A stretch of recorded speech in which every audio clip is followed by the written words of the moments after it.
Hello and welcome to my channel In Search of Wonder. My name is Anne and this video is my weekly vlog of all of my wonderings and wanderings. So settle back in with your cup of coffee and enjoy.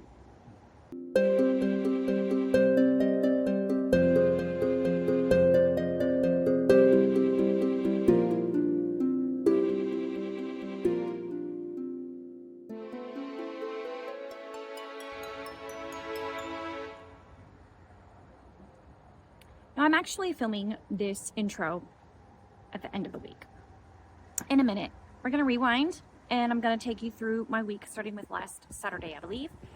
But I had neglected to record an introduction earlier, so that worked out just as well because when I filmed my supposedly final clip this morning, I said that I had the day off today and I didn't really have anything fun planned, so I was just going to end the weekly vlog there, and that was supposed to be the end. So that is going to remain the end, but I figured I'd tack this part on at the beginning because after I had a meeting and ran an errand, I decided to go thrifting, and that was a lot of fun. And of course, I found some books, so I thought I'd share my little haul with you. But first, let me show you this super adorable mug that I got at a thrift store. Isn't that so cute?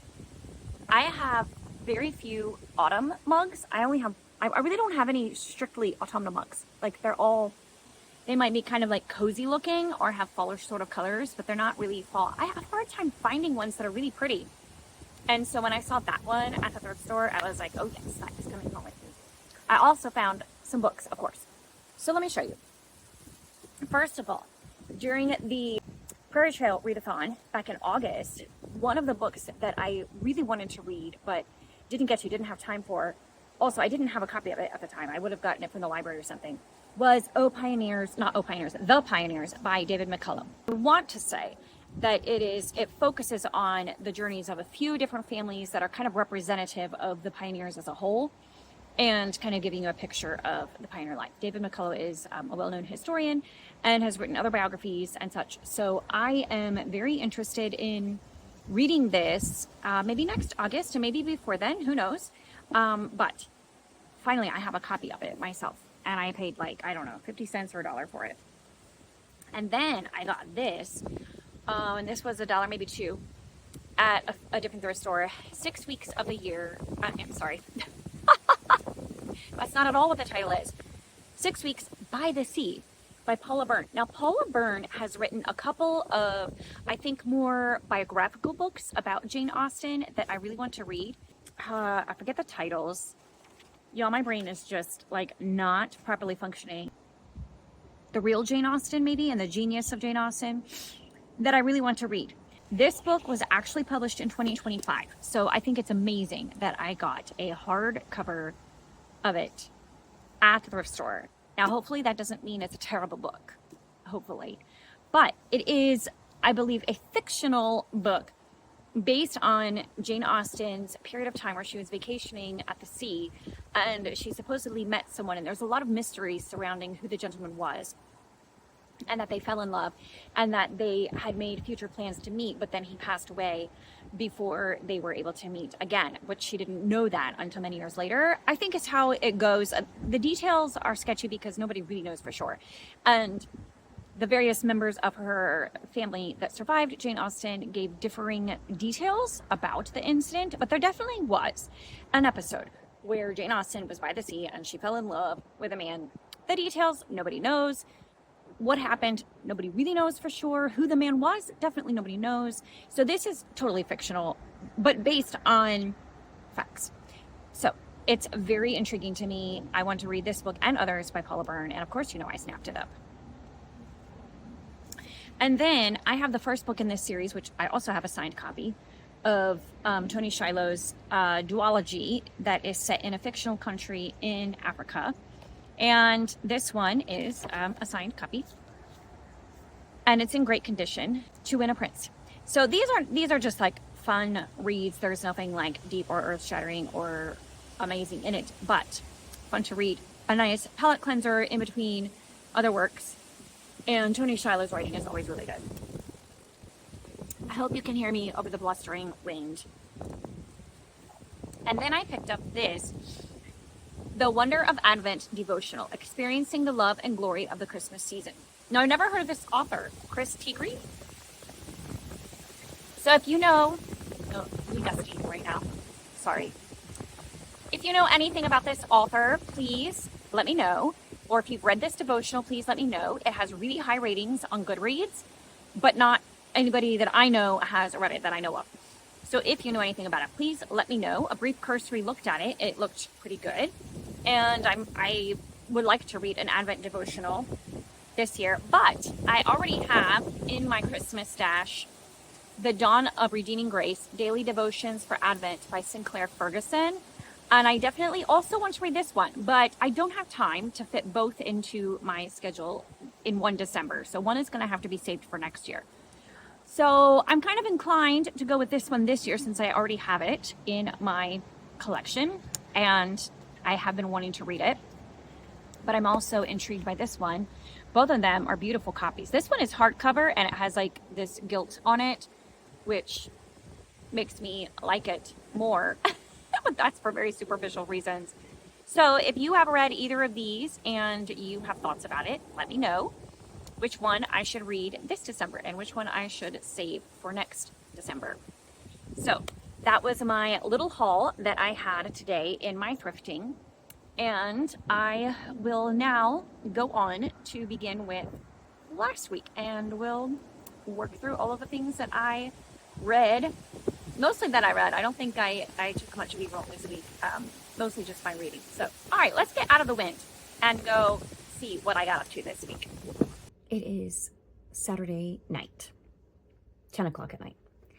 And I just finished reading Night Falls on Predicament Avenue.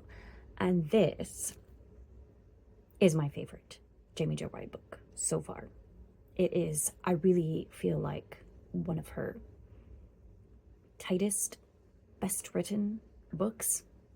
I really enjoyed it from beginning to end. It was appropriately creepy at times without being too much for me. And I enjoyed the twists and the unfolding of the plot. A couple of the things I kind of suspected or saw coming, but some of the twists caught me completely by surprise, which isn't saying much because I don't usually catch on to those sorts of things when I'm reading for some reason. Anyway, it was very good. I thoroughly enjoyed it. My favorite Jamie Jo Wright so far. Highly recommend. And I really, really love how she tackled the theme of fear. And her author's note at the end of the book is just really, really, I love it. So read this book, and then the author's note at the end of the book just kind of ties everything together. Each of the characters in this story is dealing with fear of some kind, and fear can be so difficult to overcome because even if it's irrational, it's very difficult to convince yourself that it's irrational because it just is. When you're in the middle of being afraid of something, of the anxiety over something, it's very difficult to overcome that. And that's what this story is about. And some people are afraid of everything around them. And some people are afraid of something in particular. And a lot of people have similar fears, like a fear of death. So that's definitely one that's tackled in this one. And this book was a little bit bittersweet reading it because there's a woman in the story who is a young woman who is dying of a type of cancer, either that or tuberculosis. But I think cancer is the conclusion anyway. And just hit really close to home because there is a family that I know that is dealing with this right now. And just facing that, like, we all know that death is inevitable, but when someone is staring that in the face. It's not just inevitable, it's imminent, and you know it. It's one thing to die suddenly and tragically. It's then again another thing to know that you are dying when you have lived a long and full life, 80, 90 years.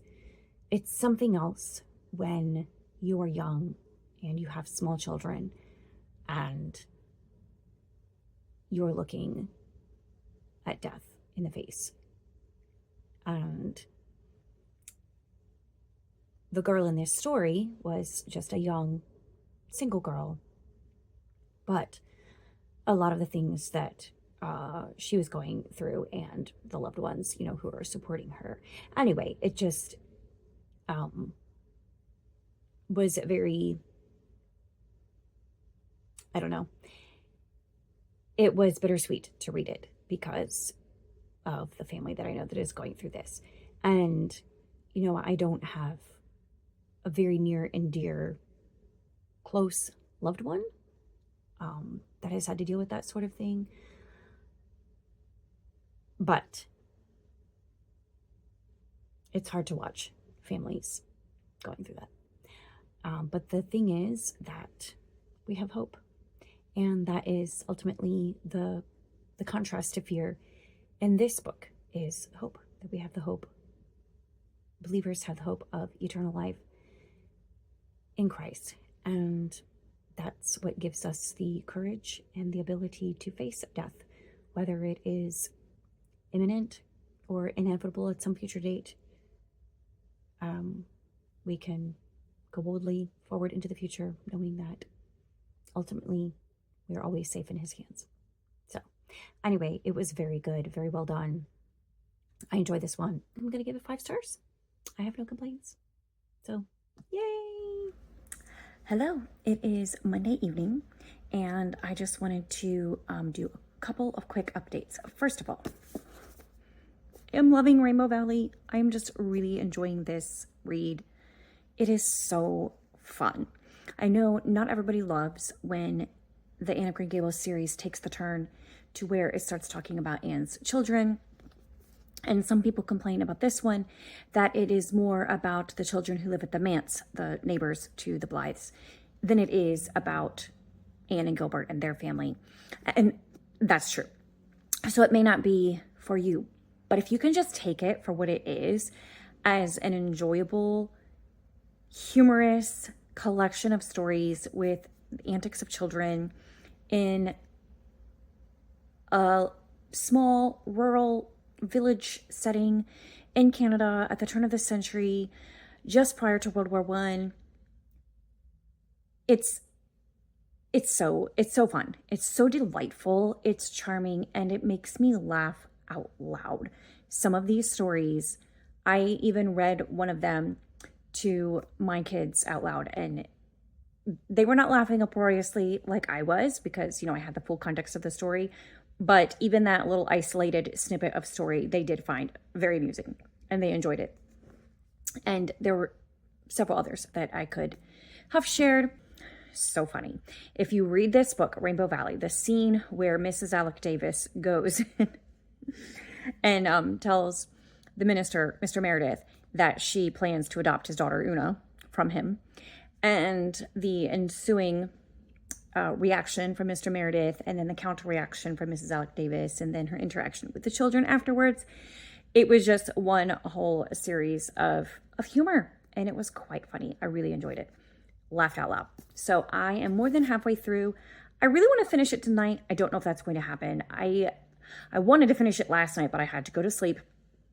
And today I've been wanting to do nothing but pick it up, but life, responsibilities, etc. So I'm going to finish filming this really quick, and then I'm going to go read this and hope to finish it. I had mentioned a couple weeks ago that I had bought a vintage copy of Hans Brinker, and it had a lot of library stickers on it, and someone was curious if I was able to get them off. So I'm very happy to show you a sticker-free Hans Brinker. Now, if you feel right here, there's a little bit of residue. I can take the eraser to it some more. I probably could get some more of it off. but it's not visible anywhere. You only can feel it right here. And there was like an ancient sticker here. There was a sticker all across here. I feel like there was another one somewhere. There was a lot of stickerage going on here, and I was able to take all of them off without ruining the surface of the book. So that was good. So I'm very happy because, I mean, it's not a perfect book because look at the inside. You know, it obviously was a library book. But that's part of the charm for me because look at the old library card in there. It doesn't have anything filled out. It is here on the envelope. But I just think that's actually kind of cool. Adds to the story of the book, if you will. And then it has beautiful full color illustrations on these end papers here. And it's just a delightful copy. More full color illustrations. So anyway, I was happy that I was able to take off the stickers. And so, I don't know where it is, but my other copy that I have of Hans Brinker, I will be putting on Pango, if anyone is interested in that. And also, I'm very excited because I haven't put anything up new in terms of book, blind date with a book. Blind date with a book. I haven't put anything new on my Etsy shop in a while, but I do have one that I just did today, and I am very excited about this one. First of all, this is probably my best wrapping job ever. So I really enjoyed that. Secondly, I love the collection of things that I put here. I've got this pen and some stickers and some bookish earrings here, another sticker, this cute little butterfly. Anyway, I love how this one turned out. The book itself, I am really excited. I hope, I would love for one of you guys to get this one. And I'm hoping, I don't actually have it on my Etsy shop yet. I just finished wrapping it. I need to be able to take the pictures in daylight. And so I'm hoping by the time this video goes live, I will have done that and it will actually be on my Etsy shop. That's my goal. But anyways, the book itself is, I don't know, I don't want to say too much to reveal what is in it, but it is a highly acclaimed book by a well-loved Christian fiction author. And this particular edition is, it doesn't say anywhere that it is a special edition, but it is because it has like illustrations, not like illustrative details on the pages. It's kind of hard to describe, and I don't want to give too much away, but it's not like fully illustrated throughout with like pictures and drawings, but the pages are illustrated like with decorative like drawings on them. It's really a beautiful copy of this book, and it's a nice quality, and it is a fantastic book, one that many people who read it find very impactful. So I will say it is the first in a series, so do be mindful of that, but it's worth reading all by itself on its own. In fact, it's one that I want to reread at some point because it has been quite a while since I read it. Anyway, this is going up on my Etsy shop. Also, I wanted to mention I'm going to be doing a live show, event, whatever. I'm going to be a vendor at a craft fair, a Christmas craft fair in November before Thanksgiving, and I'm going to do it locally. So I am going to be pulling some of the books that are currently on my Etsy shop that are the blind dates. I'm going to be pulling some of them and putting them in the live event. So they may be disappearing from Etsy permanently. So if there's any on there, I know some people have liked some of them and put them on wish lists or whatever. If there's any on there that you have been thinking about, now is the time, because in the next couple of weeks, I'm going to be pulling some of them to prepare for my live show and bring them to that. So just FYI. Now, I will be replacing them with some other ones sooner or later, but just so you know, if there's particular ones you've been eyeing, now is the time. Okay, so those are all my updates. I'm gonna go read Rainbow Valley.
It is Friday morning, and why, yes, I am at home.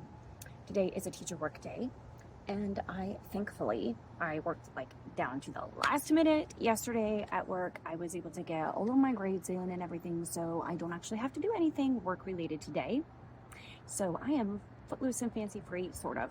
I do have other obligations and responsibilities that I have to do today, so I'm about to go embark on those. But right now I am enjoying this deliciously chilly autumn morning on my deck, surrounded by fallen leaves everywhere because we have not had time yet to blow them. And by we, I mean my husband or my children. And anyways, I am just looking forward to just a day off. Yeah. So I finished reading Dr. Jekyll and Mr. Hyde yesterday. Faith at Faith and Books and I have been reading this week. Short little book. And of course, I knew the basic storyline. It's culturally ubiquitous. And, I think most of us know the basic idea of it. But that did not impede my enjoyment of the story at all. But I was surprised by the way that the story was told and the approach that Robert Louis Stevenson took in telling this story. It honestly feels a little fragmented. It's very spare, which is interesting for a Victorian writer to have such a spare narrative to the story. And I was surprised by that. And I was surprised by the angle, the lens through which we first see the story, which is through the eyes and perspective of people who, they are important to the story, but they're not the main character. They're not Mr. Jekyll and Dr. Jekyll and Mr. Hyde. They're observers, and they are in the dark as to the true nature of what is happening, and they're trying to discover it. They're like the reader, like we don't know what's happening, and just kind of puzzling over it and trying to figure it out. And then at the end, we get the perspectives from people who were actually involved intimately in the goings on of, the whole plot and everything, which, I don't know why I'm speaking in such vague terms. We all know what's going on, but anyways. And it's not until the end that we get, all of the loose ends tied up and all of those pieces put into place. And we get the true narration of exactly what went down. Up until that point, it's all conjecture and figuring out clues and trying to understand and coming to false conclusions that are still terrible, but are not as terrible as what actually happened and not as strange. So anyway, it's very interesting. This was my pick for my Reading the Classics challenge, which was to read a sci-fi or time travel book. And so this is sci-fi in that Dr. Jekyll is a scientist, and he's experimenting with drugs and chemicals and stuff to alter his person and his persona. And so it's sci-fi in that way, but it doesn't read like a sci-fi. It reads like it doesn't really read like mystery or detective story either, although there's an element of that. There's an element of investigation, an element of trying to figure out what's going on. There is a crime that happens and trying to figure out who did it. So it's kind of all of those things. It's a bit of a hybrid sort of story. And there's a lot packed in this little book. Initially, as I was reading it, I was thinking, like 4 stars, because the narration is chunky. It's a little clunky. It's very vague. It leaves a lot of detail to the imagination. It's not very specific in particulars. And we don't get a lot of backstory to most of these people. For example, I'm reading Shirley by Charlotte Bronte, and she spends entire 15-page chapters describing a person at length in great detail and the things that shaped them to become who they are. And she goes into great detail into their thought processes, what they're thinking, what they're feeling. And she describes the scenes. Now, there is a decent amount of scene setting in this book, which is very atmospheric and evokes the kind of creepiness of the story and the wondering and the mysteriousness of it. But that's it. There's none of that other heavily descriptive elements. A lot is left to the imagination. We're just given enough information to understand the very basics. And then beyond that, we have to pick up on clues and imagine as we will. So initially, as I was reading it, I was like I wanted more. I wanted it. And I still think that this could make a really amazing, more fully fleshed out, full length novel, you know, like 350 pages or 450 pages or more even. Like there's a lot to explore here. There's a lot that could be developed. It feels a little bit underdeveloped, but at the same time, it really does pack a punch. And would a longer, more fully developed story or a more fully developed version of this story pack as much of a punch? I don't know. Sometimes less is more. So if you've read it, I'm curious to hear your thoughts in the comments. Do you think it would be more effective as a fuller length novel, or do you think it's more effective in the kind of spare way that it was told? Curious to hear your thoughts. So that is my auto read this week. I am also reading A Salted Caramel. I think I mentioned that, by Amanda Flower. And I'm not very far into that one, but I am hoping to finish it over the weekend and then really jump into my November reading starting anytime. I mean, my October is kind of bleeding into my November in that I'm still going to be reading Shirley a little bit every day. Probably it will take me most of the month of November to finish that, I think. And I'm still hopeful of picking up Dickens as part of Victober, which is going to become Victorian November, and possibly even some other Victorian. I don't know. I had some that I had kind of pegged for Victober that I just didn't get to, and I wasn't 100% in the mood for or ready for, but I might be ready for them in November or December. So we're just going to keep that fun going. And I'm trying not to mentally confine, you know, types of books into 1 month. Like, yes, Victober is about reading Victorian literature, but that doesn't mean I can't read it at other times of the year. That's silly. Okay. So I'm trying to, you know, take that silliness out of my brain. Anyways, there's that. By now, you will have watched, or if you haven't, I will try to remember to put a link in the comments. In the description box. You have watched the video about my 2026 reading challenge. So I'm really curious to hear your thoughts about that, if you are going to join in on that, if you are excited about it, and if you are going to do the extra level challenge. So I will let you go watch that video and discover it if you want to find out more about it, if you haven't already. And I look forward to chatting about it with you on my Discord server as well. I'm very excited about it. So anyway, I am going to close out here for now. I think I don't have anything really very fun planned for today. Today is Halloween, and we don't celebrate Halloween per se. There is a large church around the corner from us that is not our church, but every year they host a harvest festival on Halloween, and traditionally that's what we did with our kids, but they're now too old to participate in that. But it's still like a family fun sort of thing. So, and they have food trucks and stuff, so we may go there and avail ourselves of the food trucks and just have some fun mingling with the people. But it's been years since we have I never really did, but my kids have dressed up for it. They really hate wearing costumes. I have strange children. They don't like funny books, and they don't like wear costumes. I don't know. I don't know. I don't know what happened there, but you know, they're themselves. Anyway, so sometimes we just go to hang out there as a family and go to the food trucks, and yeah, that might be what I do. But other than that, I have nothing going on this weekend of fun or of import. It's gonna be pretty ho-hum. Marking tasks off my list, getting some stuff done at home, and it's going to be wonderful. I'm actually really looking forward to that, being able to get some stuff done. So anyway, I hope you all have a wonderful week. Let me know in the comments how your week has gone, what you've been reading, what you've been up to, and I will see you next time.